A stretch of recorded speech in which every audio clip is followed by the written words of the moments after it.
Libya's warring rival administrations announced in separate statements on Friday that they would cease all hostilities and organize nationwide elections, a move widely welcomed by the United Nations and several countries. The statements were signed by Fayez Al-Sarraj, the head of the UN-recognized government of national accord based in the capital Tripoli, and Aguila Saleh, the speaker of the eastern-based parliament backed by military strongman Khalifa Haftar. The two have been at war virtually since the formation of Sarraj's government in December 2015. Libya's internationally recognized government in the capital of Tripoli announced a ceasefire on Friday. The leader of a rival parliament has also appealed for a halt to hostilities, bringing a glimmer of hope for de-escalation. The Tripoli-based government of national accord has been locked in conflict with the eastern-based Libyan National Army, who launched a 14-month offensive on Tripoli before Turkish support for the GNA forced them to retreat in June. The central city of Sirte, where the LNA's armed forces are stationed, has since become the front line and the focal point of a proxy war. Outside interference from the likes of Turkey, Saudi Arabia, the United States and Russia has reached new levels. In recent weeks, Libyan factions and their foreign backers have been mobilizing, despite diplomatic efforts to forestall an escalation. The GNA and Turkey looked set to make further military advances when LNA-aligned Egypt declared Sirte a red line and pushed through parliamentary approval for possible military intervention. LNA troops say they are braced for any kind of foreign interference. Sirte sits in the middle of Libya's Mediterranean coast and is close to major oil terminals. The US has accused Russia of sending fighter jets and military supplies to help Russian private contractors there. Libya's National Oil Corporation has claimed the alleged deployment of mercenaries has turned oil installations into military posts, and accused the LNA-allied United Arab Emirates of upholding a blockade that, for the last 7 months, has all but halted the oil production Libya depends on. Russia rejects claims of military intervention, and the LNA has denied the use of mercenaries. The UAE says it wants a diplomatic solution to the conflict and a return to Libyan oil production as soon as possible. Sirte is at the centre of a civil war and still reeling from Libya's 2011 uprising and an Islamic State takeover. It lies partly in ruins from the battles of 2016, when GNA forces pushed Islamic State from the city.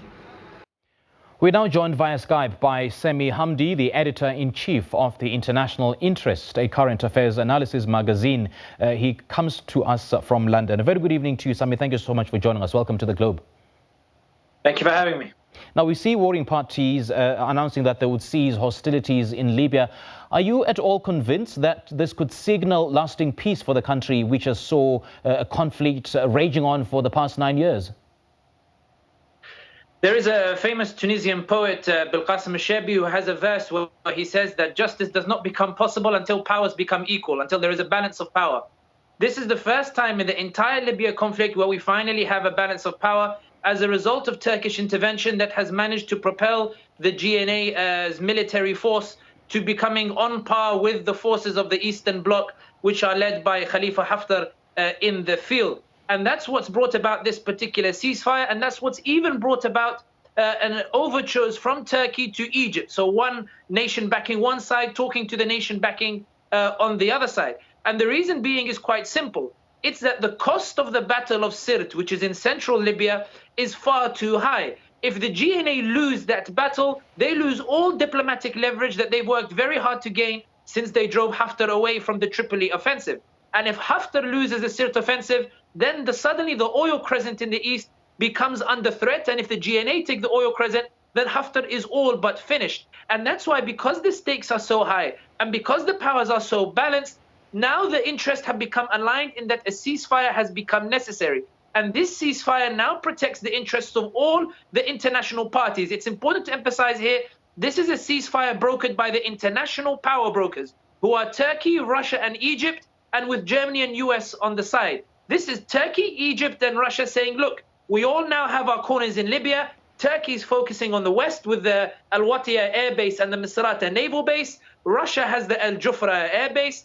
Egypt just wants a solution to the war because it has a number of diplomatic crises it's trying to deal with whether it's the Ethiopia dam, whether it's the East Mediterranean crisis. So it wants Libya off the shelf. And that's why this ceasefire has become possible, because suddenly all the interests align, because the military dynamics have become balanced, and because a military solution is no longer possible for either party. You speak of a balance of power, Sami, and we've seen earlier on the GNA head Fayez Al-Sarraj saying that the aim of this truce is to impose a sovereignty over the Libyan territory and the departure of foreign forces. Are we likely to see a balance of power in that country, seeing that the relations between the warring factions has been incredibly antagonistic? I think when I say balance of power, and I thank you for questioning me on that, it's important that I make clear it's a balance of power between the international powers. It's a balance of power between Turkey's proxies and Russia and Egypt and UAE's proxies on the other side. Because if left to the Libyans alone, we have to remember that the Libyan factions on either side are united by fear, not by hope or any allegiance to an authority. The factions in the West are united because they don't want Haftar to win. Because if Haftar wins, then all of their power dissipates and they have to respect an authority.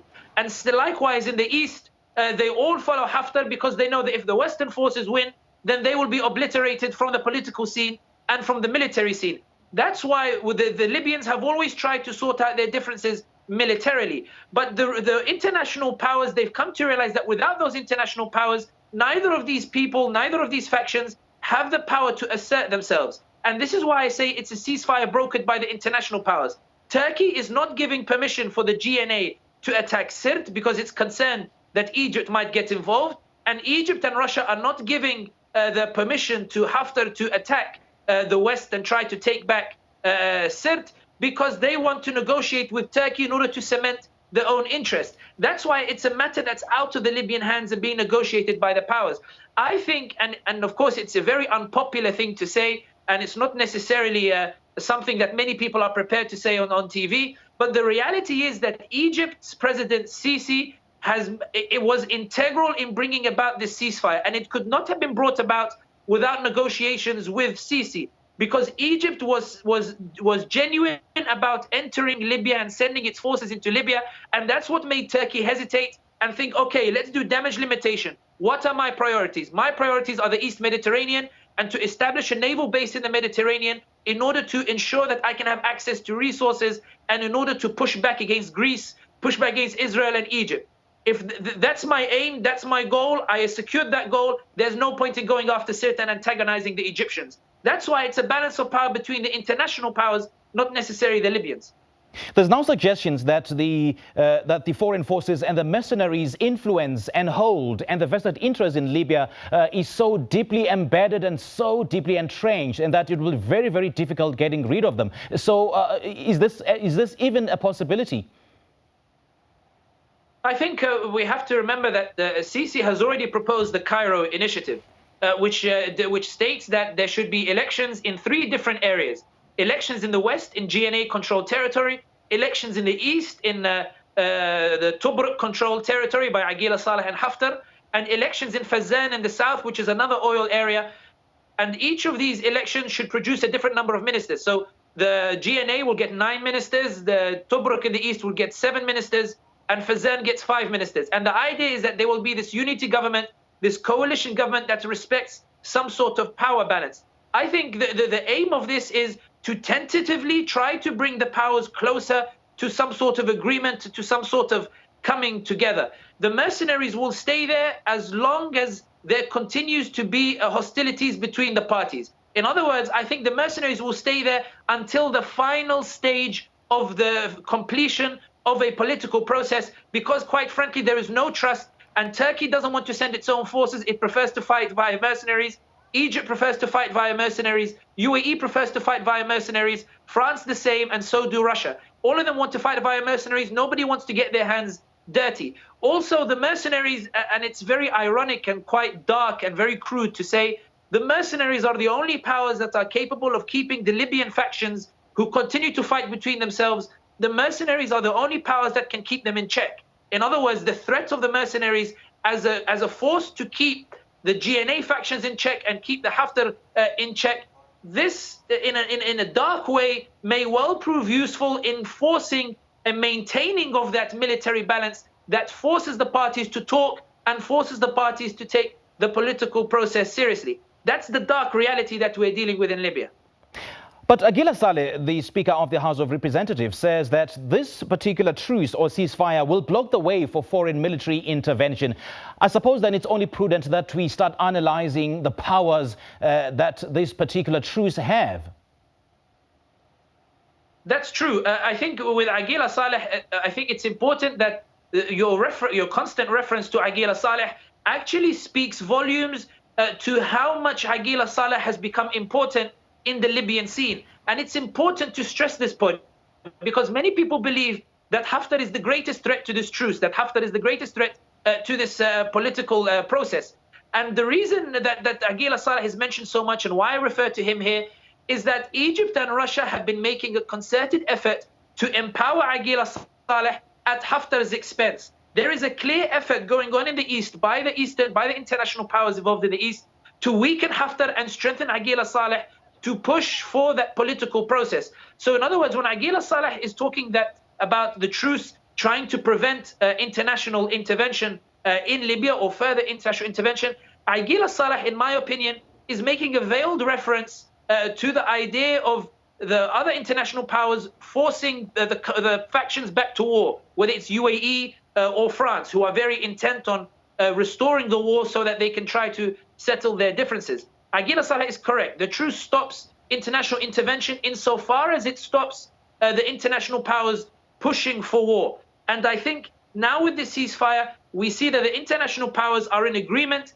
that peace for now is in everybody's interest, not necessarily for the sake of Libya. It's more a case of Turkey's interest and Egypt's interest and Russia's interest all have come into this extraordinary alignment that somehow falls into place and allows for this particular ceasefire. And that's what Aguila Saleh means when he says this truce prevents further international intervention. All right, now the ceasefire, I understand, has a very good chance of lasting because of the cost of the potential battle is so high. And what are the implications then of one party reneging on this ceasefire? I think we have to remember that what unites, let's talk about each party separately. So let's talk about the GNA. What unites the GNA is not a belief in a democratic Libya or a Libyan state. What unites the factions fighting with the GNA is that on their own, they will be obliterated. They have to unite together in order to push back Haftar. When Haftar got to Tripoli, the reason he got to Tripoli was because the factions of the GNA were so divided, they did not want to help each other. Only when Haftar threatened to take over all of Libya did the factions turn around and say, look, guys, we all know we don't like each other, but if Haftar wins, we're all going to lose. So let's just get together and push Haftar, and we'll deal with our differences later. So in other words, when we're talking about a party reneging, we have to remember that none of the factions trust each other. So if a faction is thinking of reneging, they will not find the support to really launch anything effective. And that's why the cost of the battle being high works in favor of the ceasefire. The factions are likely to respect the ceasefire because they have no other choice, realistically. In terms of the other side, the LNA, the Tobruk, the Eastern-based parliament, there is a concerted effort to weaken Haftar. There is a fear that Haftar might try to renege on the agreement, but the reality of the matter is that Egypt and Russia have established effective ties with the other tribes. They've established effective ties with alternative groups. In other words, they've weakened Haftar's grip on the military in the East. They've weakened his influence. They've weakened his ability to mobilize those particular forces. And that's why it is unlikely that he will be able to renege in a manner in which he threatens the entire political process. So on both sides, the dynamics remain conducive to preventing any reneging on this ceasefire.